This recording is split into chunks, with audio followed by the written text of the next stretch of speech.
Welcome to part 4 of our series of interviews with journalist and author Chalmers Johnson. Chalmers joins us by phone from San Diego. He's the author of the renowned Blowback trilogy, former advisor to the Central Intelligence Agency. Thank you for joining us again, Chalmers. Thank you very much. So let's take a look at Obama and McCain, their foreign policy and their relationship to the military-industrial complex. And we're going to start with Barack Obama. One of the things that I guess told me something about Obama was the controversy with Reverend Wright. Reverend Wright was pilloried for saying chickens come home to roost, and everyone knew that meant blowback, and everybody made everyone who knew anything think of Chalmers Johnson. But Barack Obama slammed Reverend Wright and disassociated himself from the chickens come home to roost thesis. Just a positioning he had to take for pragmatic campaign reasons, or is it something he believes? Well, this is what the kind of minds of the Stephanopoulos of this world would say, that that's what he had to do, that's the way it works in this country. If that's the way it works in this country, then we're a doomed country. If this were, say, 1985, and I'd said to you that 4 years from now the Soviet Union won't exist, you'd have said, this guy's not reliable. I just don't trust him. Well, they don't exist. Russia is a much smaller place than the Soviet Union used to be. It happens, and it happens very rapidly. The same kind of pressures on the former Soviet Union are on us right now, and we're not responding to them any cleverer. Gorbachev was, in fact, probably wiser than anybody we've got in our government, in that he was quite willing to forego these crummy satellites that Stalin had created in East Europe. Talk about Obama. Do you see some signs in Obama's foreign policy that give you some reason for optimism? Or no, hope? I don't. I mean, there's no reason. That is to say, the political system failed us in getting us into this trap, in getting us totally owned by the military-industrial complex and 16 secret intelligence agencies that are the personal Praetorian guards of the president. That is to say, I don't believe any president, when it really came push to shove, could stand up to the powerful influences of the military-industrial complex and of the Central Intelligence Agency today.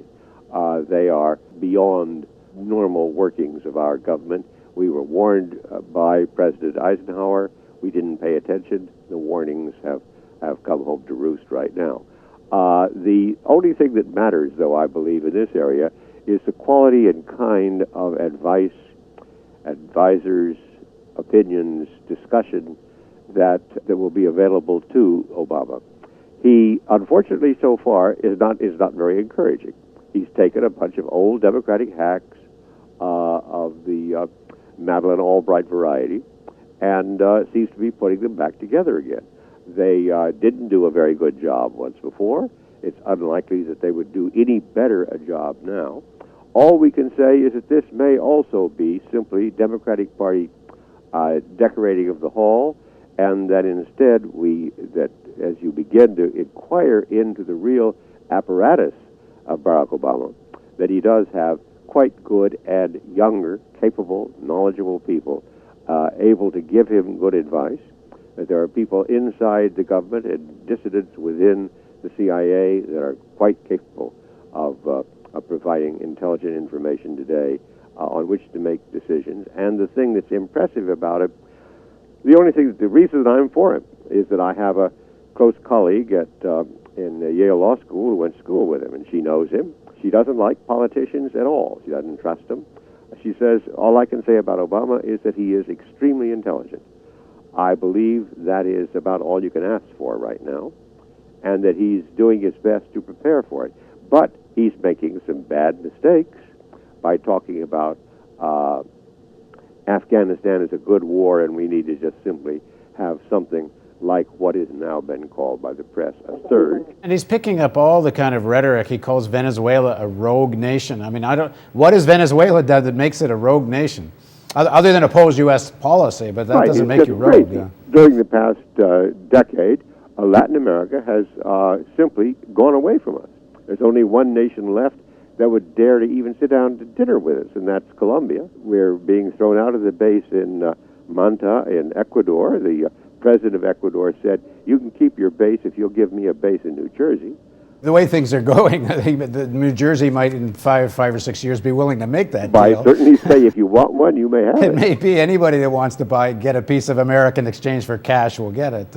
So on Obama's side, intelligent, and I guess one could say rational after 8 Right. years of what a lot of people think is irrationality. Let's go to McCain. McCain has surrounded himself with people like James Woolsey, who wanted to bomb Syria during the Israeli-Lebanese war. He's got Randy Schuneman, who lobbied Right. for Georgia.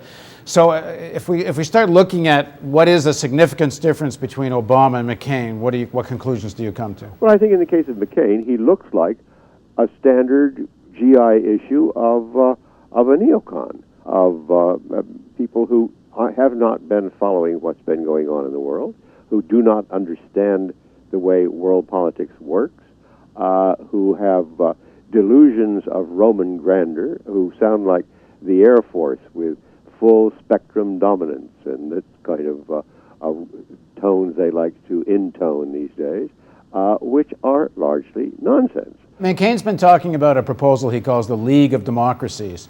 What do you think of this proposal, which essentially is to exclude Russia, China, and have American allies in some organization that could perhaps even authorize the use of military force?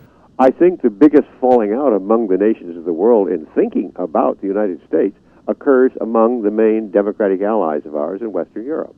That you simply could not be, that is, no Western European politician could think of walking into such a league, with the possible exception of an Englishman who was still desperately trying to have some little influence as if they were still a major empire.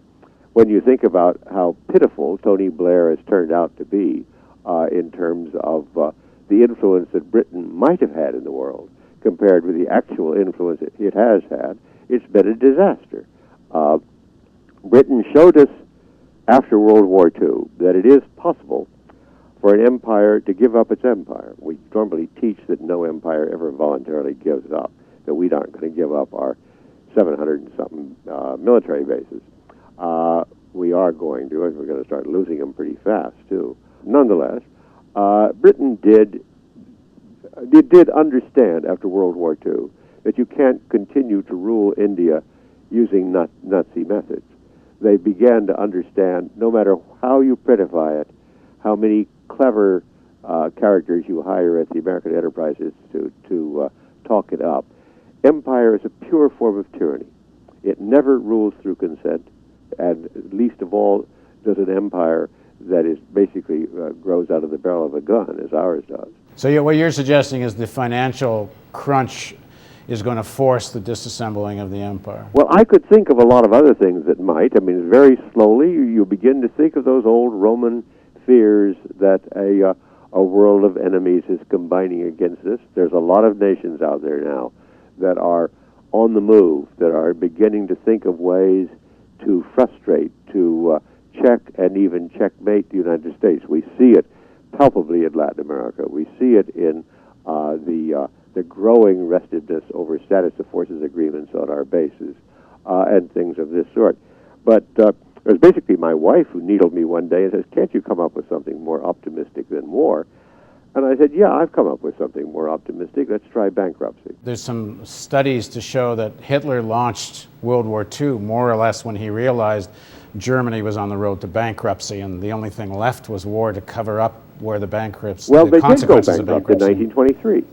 But I'm talking in 39, 40. Yeah. The German economy was at its weakest at the time he launched the war, because one of the motivations for the war being the lack of ability to provide consumer goods and services Right. to the German people. Well, it's an old classic of history to use war to cover up these hopeless domestic failures. Precisely, it's what is scary about the United States right now. So I guess it's up to us. It's up to us and the people watching. And that's what why I like to be on a program like this. I don't believe in wasting my time, but I'm sure that it's not going to come out of the normal workings of the political system. It's going to require the mobilization of the public to understand what they're about to lose, and once they lose it, they'll never get it back. Thank you very much for joining us, Mr. Johnson. Thank you for inviting me. Thank you, and thank you for joining us, and we hope and plan to talk to Chalmers Johnson again soon. And if you like what we're doing, look over my shoulder or down here. You'll find a donate button, because it's your donations that keep us alive. Thank you.